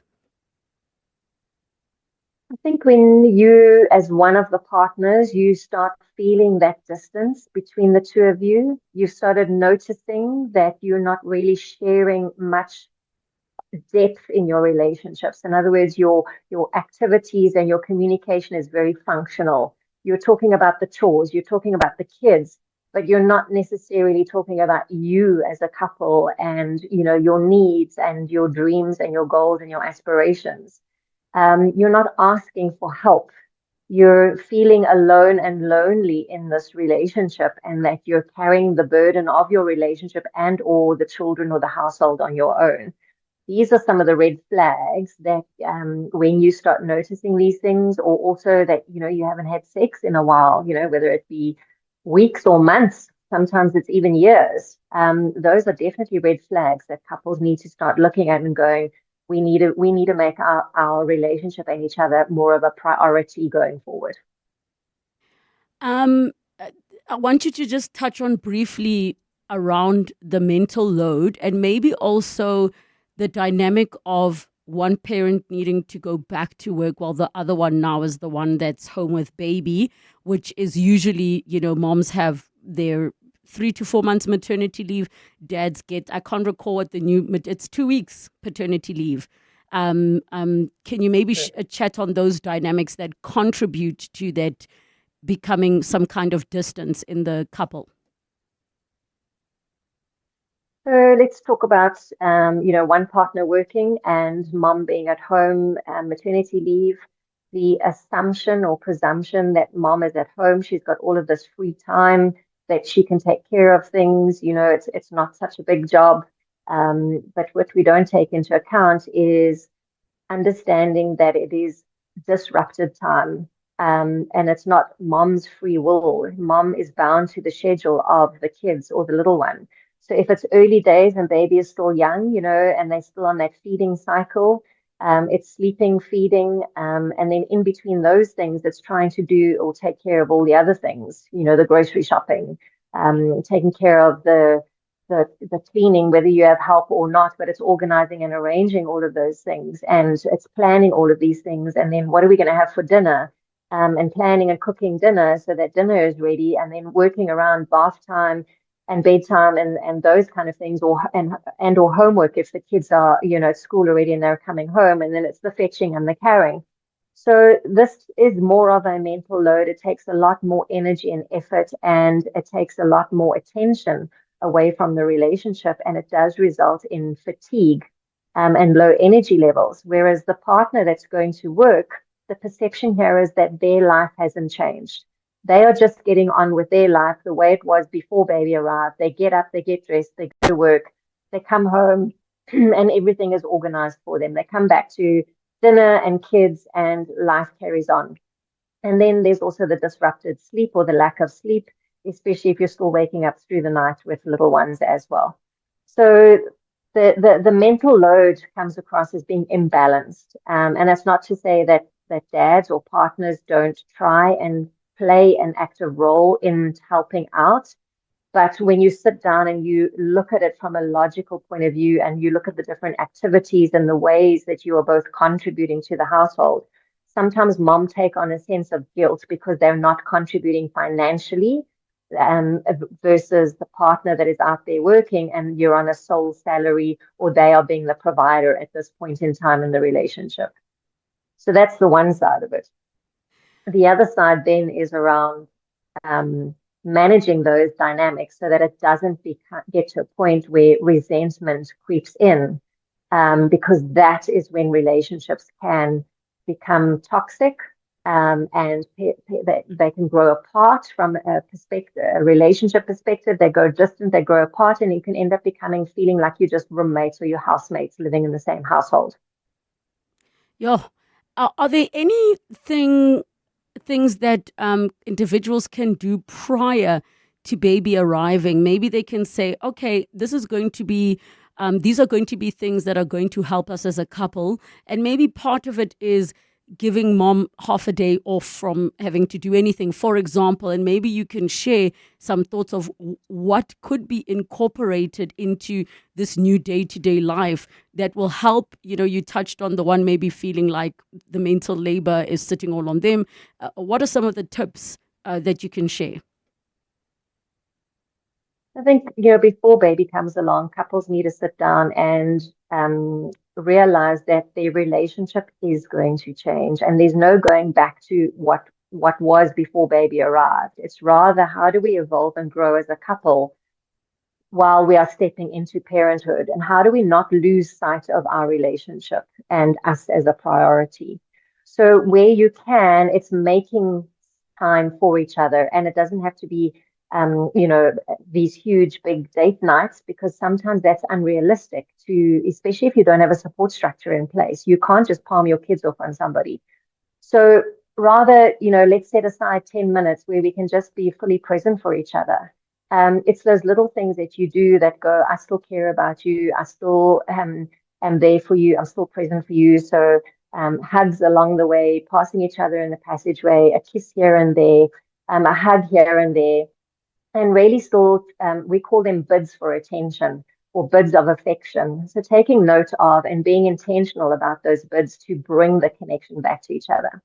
Where you do have the freedom or the flexibility or the luxury of having support structures in place, whether it's family or friends, or friends of your children because they're at a school going age. You can plan things like play dates for your kids. So in the afternoon, if your kids are at a play date, be intentional about using that time for you as a couple to have some quality time together. And as I said, it doesn't have to be date night. Sometimes that's unrealistic. So what about a date time? It's a time in the day where you can make time for each other to be fully present for each other and spending quality time together. So it could be going for breakfast together, it could be lunch, it could be coffee, it could be afternoon sundowners. It could be when the kids go to bed. Let's put away the distractions, so the phones, the TVs, the laptops, the dogs, and let's be fully present for each other. And let's talk about us as a couple. You know, how can I be a better partner for you? How can I be more supportive and understanding and caring and loving and sharing your needs with each other and opening up to each other and being there for each other? And I think you've said that quite beautifully. As the children start to grow and the needs change, what are the conversations that the couple needs to revisit? Because obviously what you do for a newborn is not going to be the same as what you need to do when you have a child that's now crawling. Correct. As your kids grow and evolve, their needs will change and shift, and so will you as a couple. And that's where couples need to constantly or regularly check in with each other as the kids are going through their different developmental stages. You know, where are we at now as a couple? What is the priority now? How are we going to manage this? This is where I would like some more help from you, or where I need you to show up and support me, and vice versa. And constantly check in with each other, and being on the same page and being realistic about what you can do as a couple and as an individual, and not being afraid to say, you know what, we're not coping, we need help, or we just need some time out, or I need some time out. And it's okay for you to have time out as a mother or as a father to reconnect with yourself, to fill your own cup before you can be there and fill each other's cups. Sure. And I think you are picking out the part of filling each other's cups. I want to find out about the kind of support and maybe the challenges that dads share when there's a new baby. I have heard of stories of fathers who feel left out because a big part of the early days is baby just needs their mom. But also how that impacts dad and his role in the household and his role in the relationship. Correct. Often dads feel helpless. They feel like they're not adding any value, particularly in the early stages, because, you know, as you said, baby is so dependent on mom, you know, particularly if you're breastfeeding, for example. And, you know, so dads can't really help with that. So in what ways can you include dad in activities or rituals such as bath time or feeding time, or playtime, and, you know, giving dad quality time with baby or the young ones so that he can build a one-on-one relationship with kids, because moms and dads bring a very different relationship dynamic to their kids, and it's a very different relationship, and it's very different needs that are being met. So it's important for both mom and dad to build individual relationships with their children, and then collectively to build a relationship as a family unit and a family dynamic. Oh, I like how you said that. Can we talk about the physical intimacy briefly? And, you know, to parents with kids in the car, we are about to have the birds and the bees part of the conversation if you want to switch out for a little bit. Can you share, you know, obviously all women are different, but generally doctors will say that a couple needs to wait 6 weeks before physical intimacy after having a child, but it could be worse than that. We know that childbirth can require stitches and many other things. This can cause some challenges in relationships. Can you maybe touch on some guidelines that can help couples? Sure. You know, so intimacy doesn't necessarily mean sex, and it doesn't necessarily mean penetration. So the most important thing is reconnecting and feeling close to each other, feeling safe with each other, feeling part of each other, and still feeling attracted towards each other. So starting off with the small things, especially in the early stages, if you haven't passed that 6-week stage yet, you know, hugging each other, holding each other, cuddling each other, spooning each other. And if you do get to that point where, you want to take it further than that, but you can't use penetration for, various reasons, healing and all of those kind of things, finding other ways of satisfying each other that doesn't necessarily require penetration to take place. And, this is where couples can, revert back to the early days when they first meet each other. When they were getting, their hormones were taking over and they were trying to hold back on each other. It's a similar kind of thing now. It's being creative and inventive around how we can still be attractive towards each other, arouse each other, and in a way that can be satisfying, but doesn't necessarily cause, something that is uncomfortable or awkward from that healing journey that's still taking place potentially. Yeah, Paula, thank you so much for chatting to us about this. I don't see very many questions, but I think it is a tough period when it comes to couples navigating the space. And there can be some shame, I think, associated with the relationship facing challenges, because it looks on the outside like, oh my gosh, you're such a cute little happy family, and things might not be that way. But thank you so much for your time, Paula Quincy, in our Parenting and Parents feature. Time for your latest Eyewitness News headlines. Good afternoon. It's 2:30. Thanks, Relebogile. Good afternoon. Suspended Deputy National Police Commissioner Shadrack Sibiya has denied receiving imbalas and antelopes as gifts from alleged crime kingpin Vusimuzi Matlala. Sibiya is facing allegations before the Madlanga Commission of Inquiry today on how he had the antelope allegedly delivered to a small holding by Matlala. He had rejected the recordings played out at the commission today of suspected crime kingpin Matlala claiming he gave him the imbalas. Investigations into the attempted murder case involving Robert Mugabe's youngest son are ongoing. Bellarmine Mugabe and his co-accused Tobias Matonze appeared briefly in the Alexandra Magistrates Court today. The pair are facing several charges related to the shooting of an employee at the Mugabe residence in Hyde Park last week. And major traffic disruptions are expected in Johannesburg today, with the State of the Province address and a planned march by the Umkhonto weSizwe Party. Gauteng Premier Bangaza Lesufi will deliver his fourth SOPA this evening and officially open the provincial legislature for the year. The Joburg Metro Police Department says it will be implementing road closures and traffic access controls on the Golden Highway, as well as roads near the Nasrec Expo Centre, where the address will be taking place. Those are the headlines. This EWN and more at 3 or as it happens. EWN Traffic. In Centurion, heading towards the Pretoria CBD, you can still expect about a 30-minute delay. This is on the N14 northbound between the N1 Brakfontein interchange and Jean Avenue due to ongoing roadworks. Otherwise, the rest of 702 land not looking too bad. No major delays have been reported. No accidents have been reported at this stage. Just look out for those faulty traffic lights in Marlborough.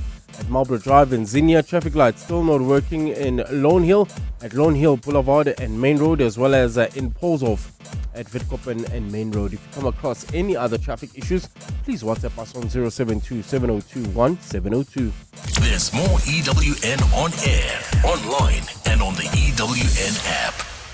Africa Milani. Weekday mornings, 4 to 6. Why are you rejecting the proposed increases from the liquor board? You've got your tavern license holder who's paying anything from 4,500 to 6,001. 2, these high prices are only in Gauteng. We've got members, Hammanskraal and so forth. Now, when you look at Hammanskraal, it's demarcated into 3 or 4 provinces. The third point is you've got your tavern license holder who's paying, but the liquor board has not applied what the judgment has asked them to apply. Jongikaya Grai. Africa Milani. 4 to 6 on 702. Bridge Builders invite you to an empowerment brunch on Saturday, 7th March at the Johannesburg Culinary and Pastry School. Join community leaders, change makers, and special keynote speaker of council in the city of Johannesburg, Margaret Arnolds, as we build bridges of hope. For info and tickets, call 078 054 0551. Bridge Builders, building bridges of hope for future generations. Alcohol drowns our hope and fuels our pain. Our streets are flooded. Our families are breaking. Women and children are not safe. Alcohol kills 100 people in South Africa every day. For more information, visit www.truecostofalcohol.africa. Increase excise tax on alcohol. Different sounds, different worlds. Different artistic expressions, music, art, and fashion collide. Are you coming? Let's go to the place where the beat drops, the fashion pops, and the art rocks. We're talking Focalistic, Daliwonga, Mafigi Zolo, Kurt Darren, Matera Doughboy, Zoe Mudija, Claire Johnston from Mango Groove, the Tswani Gospel Choir, and more. Mahindra Fusion Fest, Saturday 7th March, Sunbet Arena. Tickets on Ticketmaster now. See you there. Amidst global uncertainty, Africa offers opportunities. At the African Markets Conference 2026, decision makers from across Africa and the world will explore how policy reform, market development, and private capital can accelerate sustainable growth across the continent at scale. Learn more at standardbank.co.za/CIB. Standard Bank is an authorized FSP and registered credit provider. T's and C's apply. In business, progress happens when people meet, ideas collide, and partnerships take root. For the past 20 years, Meetings Africa has created that space, connecting Africa to the world.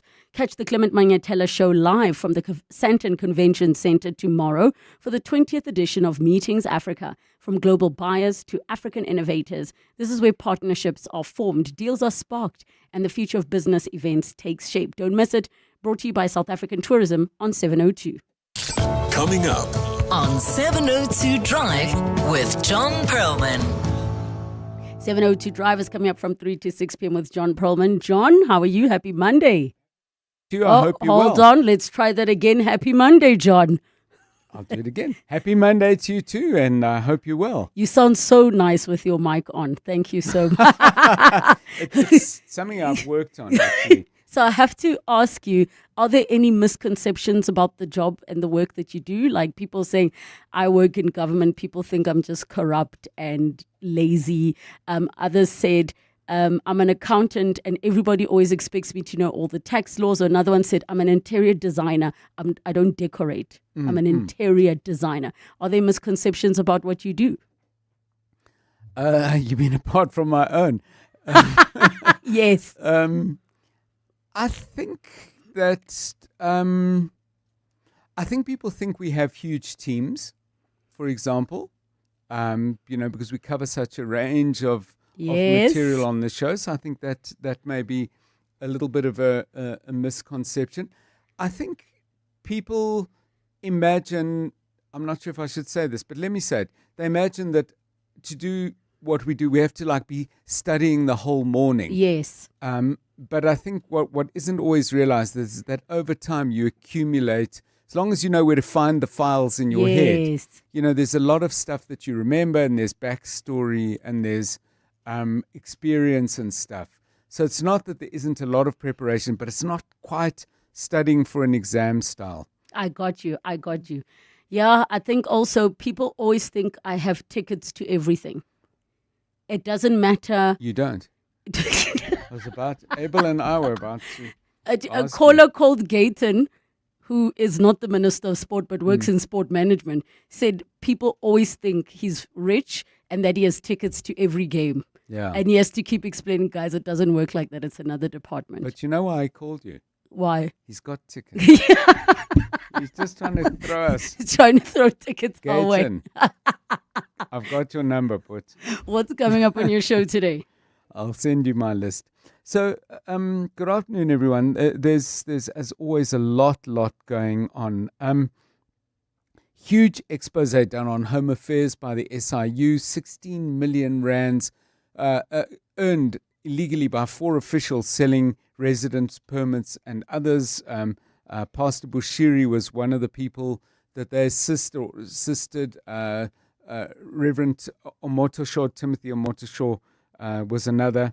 And it's an extraordinary expose that the SIU has done. The critical thing, of course, is what's going to happen next. Speaking of criminal activity, after 5, we've got the Minister of Police, Acting Minister of Police, Feroz Kachalia, is going to join us. We did try and get him on Friday when the crime stats came out, but he's giving us a nice big chunk of his time after 5. And I'm sure people have some questions they'll want to ask about in that regard. Madlanga Commission of Inquiry going on. There is something happening in Sandton called water demand management. There's other terminology, water throttling and so on.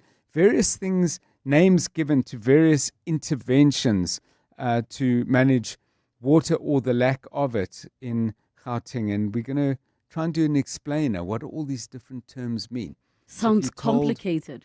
Say? Sounds complicated. It is complicated.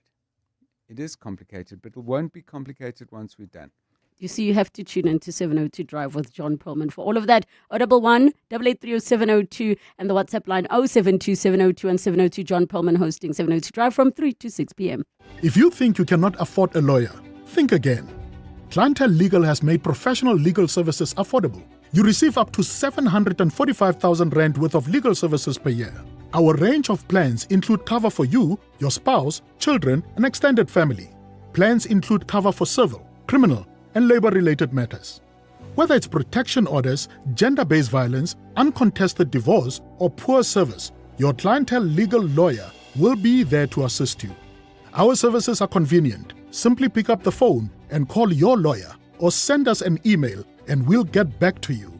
All plans include a bail benefit of up to 5,000 rand and we'll go to the police station and pay it for you. Plus, Clientele Legal offers you 24-hour telephonic legal advice. SMS Legal to 48721. That's legal to 48721. Clientele General is an authorized FSP and licensed non-life insurer. T's and C's online. Standard rates apply. Growing a business is a 24/7 job. In fact, 55% of small business owners say that they can never switch off. Usually it's personal moments like missed date nights and long overdue holidays that pay the price. Zero wants to help you claim one back with an emotional tax return. To enter, share a moment you missed while growing your business on Instagram stories and tag at Zero, spelt with an X. Competition ends on the 22nd of March. T's and C's apply. New deals for the Checkers extravaganza are here. Save extra on top picks like Clover Crush 100% fruit juice blend 1.5 litre, any 2 for 75 rand. Nescafe Gold instant coffee 200 or 220 grams for 149.99, and Finish dishwashing tablets 45.50 or 56 per pack for 229.99 each. Valid until 1 March, only at Checkers, Checkers Hyper, or shop on 6060. 702. The Naked Scientist. 18 minutes to 3 o'clock. Time for the Naked Scientist with Dr. Chris Smith. 011 883 0702 and the WhatsApp line 072 702 702 with your science-related questions. Dr. Chris Smith, I'm pretty sure that people have many misconceptions about what you can do being the Naked Scientist. I would already say one of them is people assume you know everything. Doctor, I think you're on mute. I thought. There we go. I thought you were going to say people assume I was naked, but that too. No, they're just assuming I was on mute instead. No, that is true, but then you'd never know because here I am sitting here in my nothings on the radio, perfect face for radio and all that. Love it. Who's going to know? But no, you're right. Because as a virologist, actually, people now have heard of viruses a bit more because of COVID. But when I was first a virologist, people said, well, what on earth does one of those do? What's a virologist? What's a virus? Come to that. And the world has now caught up a little bit. So I find it easier to explain. When I was doing my PhD in the middle of my medical degree on herpes viruses, it was a great conversation starter at the dinner table. What do you do? Work on herpes. All right. Okay. Next question. My gosh. Ended very quickly. Well, I should emphasise it was the cold sore above the belt variety of herpes I did my PhD on, not the one that tends to infest that area. Okay, that's good to know. Let's jump straight into it. Tabang in Vanderbilt Park says, please ask the Naked Scientist, why do dead bodies float and not stay underwater? Well, the first thing is that the density of a human body is roughly the same as water because most of our bodies is water. We're just slightly more dense than water, so we just about float. And if you take a really deep breath in, you can put yourself above the density of, or lower than the density of water, so we do actually float. So we're almost floating anyway. When we sink in the sea or in a lake and drown or are put there, what starts to happen is microbial degradation. Our bodies are teeming with microbes, especially the intestines. Those microbes begin to break us down after we die. And because the body is a sealed bag, at least to start with, the microbe digestive process, just like our digestive processes produce gas, well, those gases come from microbes and they will produce gas as they break us down. So our tissues, and especially our intestines, begin to inflate. And as you know, if you try and blow up a balloon underwater, or you have a ball and you push it underwater, it's full of air. Air is much less dense than water, and less dense things float, or more dense things. So the body lowers its density because it's effectively turning itself into a submarine, because you're filling your ballast tanks with air, not water, and that causes the density of the body to drop, and so we float on water. So generally what happens is, if you put somebody in water to start with, they might just about float, depending on what they're wearing, but they'll probably sink. But shortly afterwards, once the microbe action kicks in, that body will come to the surface and they'll float, which is why we tend to recover people who've been lost at sea or drowned, unfortunately. We do find them floating a number of days later. Thank you so much for that question. Let's go to Tuli in Vereniging. Hi, go ahead. Hi, Doctor. Hi, Rene. Yes. Yes. I want to ask about the doctor about the subconscious mind.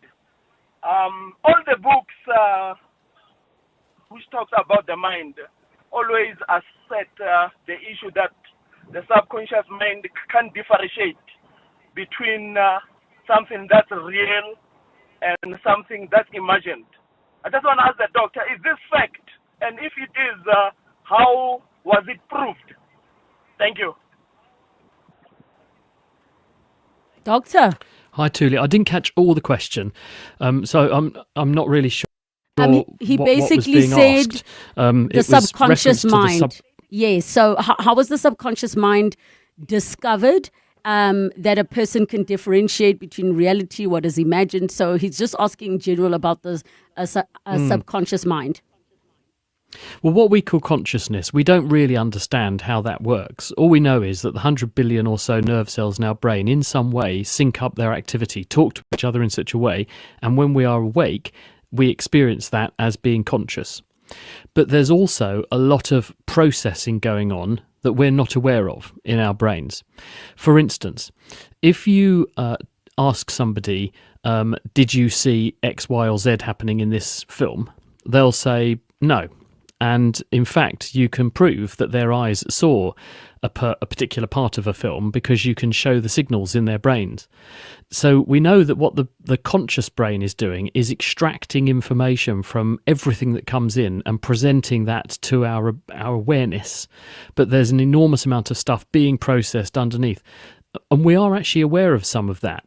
And good evidence for this is that, as I say, you can do experiments, like you can ask people, did you see X, Y, or Z? But then you can prove that they did after the effect. They're just not aware of it. You can also do things like say to people, on your journey to work this morning, do you actually remember negotiating 3 roundabouts, 4 sets of traffic lights? And they'll say, do you know what? I was on autopilot. I have no recollection of doing that journey. That's an example of subconscious processing. When you watch Wimbledon and you see those tennis players and they are whacking balls backwards over the net at 100 plus kilometers an hour, they are responding subconsciously to those balls, because the visual system in your brain that presents things visually to your conscious awareness is too slow for you to be able to respond in time to a fast approaching tennis ball like that. So in other words, you've trained your subconscious to extract the information about the ball, what its trajectory is, its angle of approach, how quickly it's travelling, and uses very fast circuits through your brain that you're not aware of to process a movement so that you put your hand with the racket in it at the right place at the right time to return that ball. So there's enormous amounts of processing going on under the surface, and we can prove it by those sorts of examples all the time because we know how long it takes your visual system to decode information. Just for information to get through the retina is a considerable delay because the retina has lots of nerve junctions all talking to each other, and then your consciousness, you're probably living in a world that's about a third of a second behind what really happened. And we can prove that because we can show people things and we can see the brain waves change, and then we can ask them to tell us when they first become aware of something, and their reporting they've become aware of it is happening a third to a half a second after their brainwave said they saw it.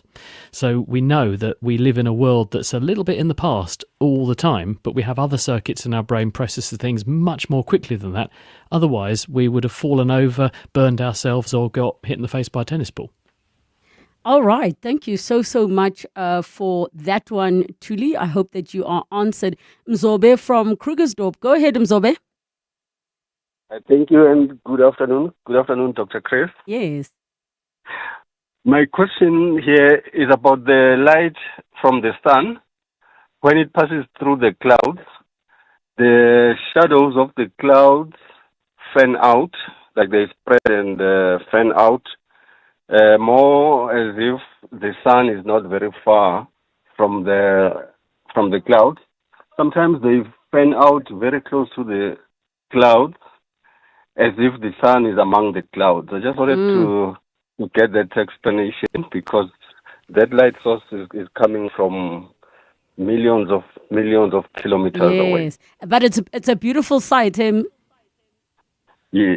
It definitely is. All right, Doctor, the rays of the sun being behind the clouds, but obviously the sun is so far away. It's actually a phenomenon called crepuscular rays, or God's fingers. And I know exactly what you mean, because when I was little, I used to look at that and see the sunbeams coming through the cloud, and it would look like there was a big light bulb or even a sun inside the cloud, not millions and millions of kilometres away across space. And you think, how can that happen? But it's all about perspective. And a really good example of this is it's because the sun coming through the cloud changes your perspective of what's near and far compared to the sunlight coming to you from millions of kilometres away. The light that's coming from the sun is actually parallel rays. So why do they look different? Well, think about a railway track. If you stood on a railway track, not that you should be very careful, you don't want to get run over, but look along the railway track, those are two parallel rails. Light rays coming from the sun a long way away can be considered two parallel or multiple parallel rails. They're rays that are travelling in straight lines. If you look into the distance, what do the railway lines appear to do?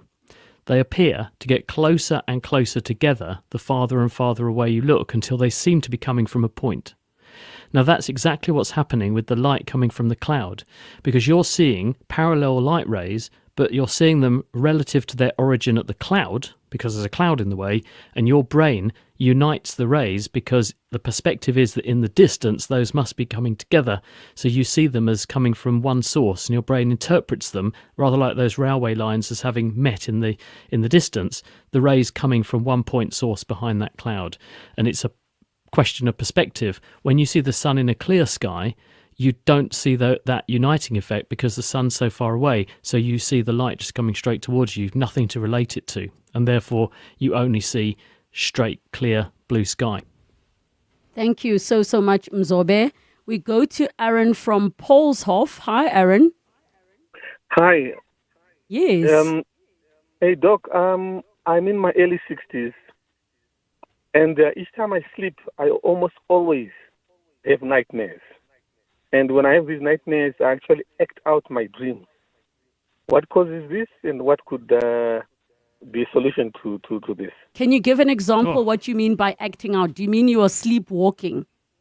No, I'm sleeping, and then I dream that I'm fighting someone, and I actually kick out and use my fist, and as if I'm actually fighting. Okay, I've got you. Whew, that's a tricky one.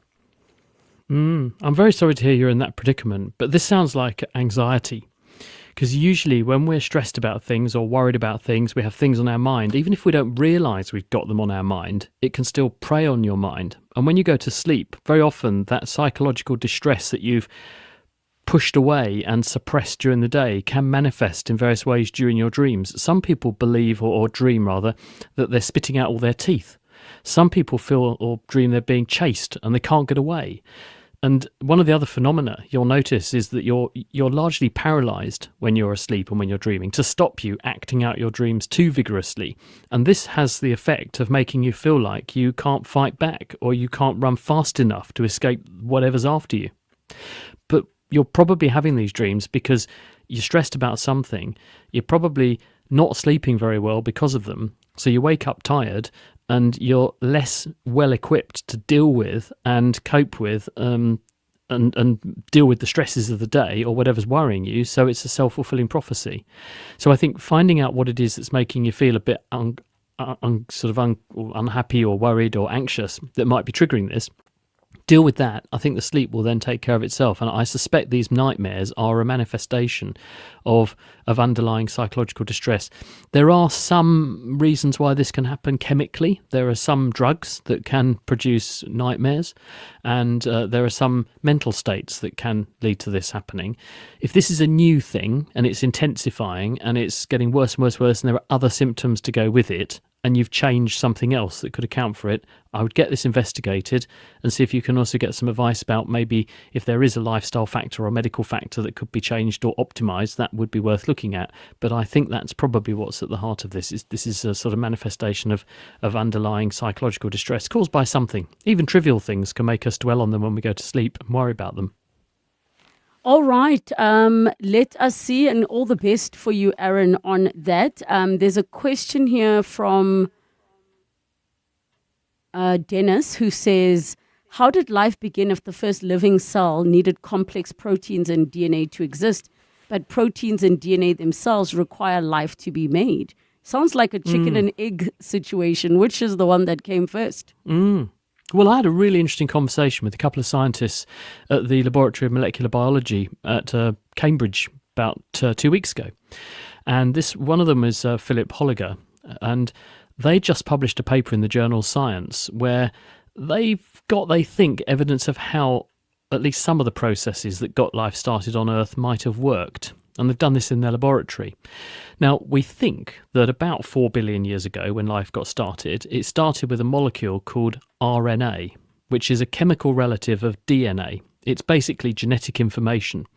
But the interesting thing about RNA is that this molecule, which is effectively like beads on a string, and beads of different shapes and sizes, which are the different genetic letters, because of its chemistry, it can wind itself up into interesting shapes. And this enables it to behave like an enzyme, and they have managed to find a very short, small sequence of RNA, so just genetic letters glued together, which can copy itself.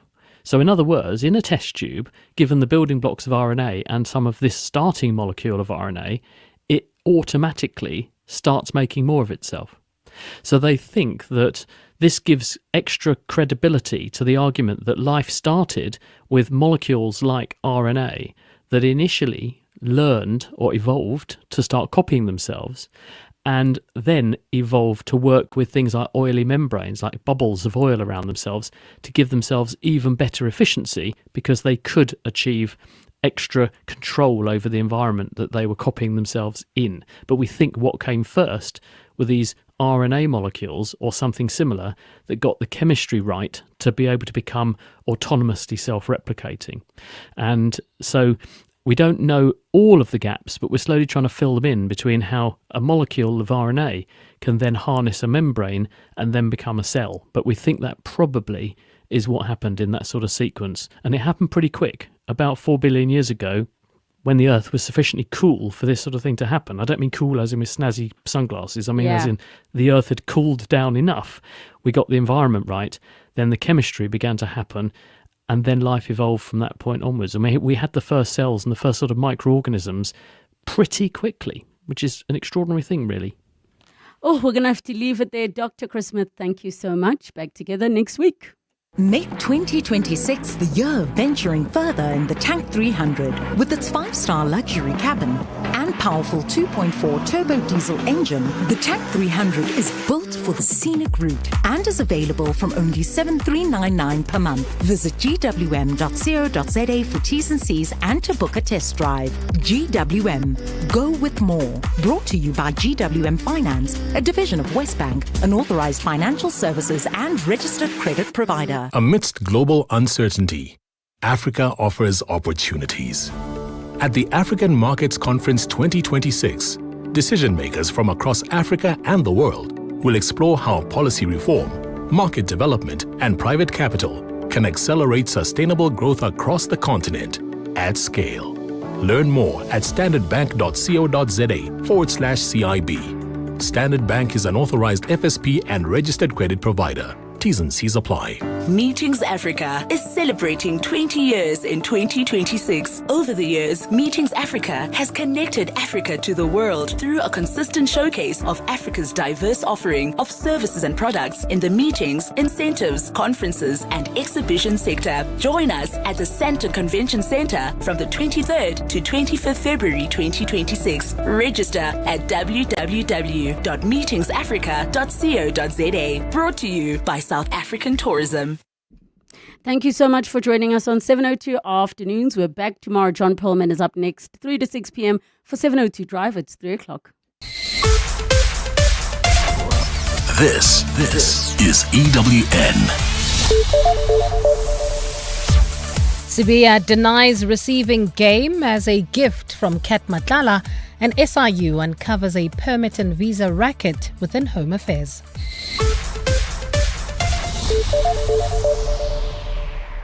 Good afternoon, I'm Bali Dlamini. Suspended Deputy National Police Commissioner Shadrack Sibiya has denied receiving imbalas and antelopes as gifts from alleged crime kingpin Vusimuzi Kat Matlala. Sibiya has been facing allegations before the Madlanga Commission of Inquiry today on how he had the antelope alleged crime kingpin Vusimuzi Kat Matlala. Sibiya has been facing allegations before the Madlanga Commission of Inquiry today on how he had the antelope delivered to his small holding by Matlala. He has rejected a recording played out at the commission today of Matlala claiming he gave him imbalas. Commissioner Sesiba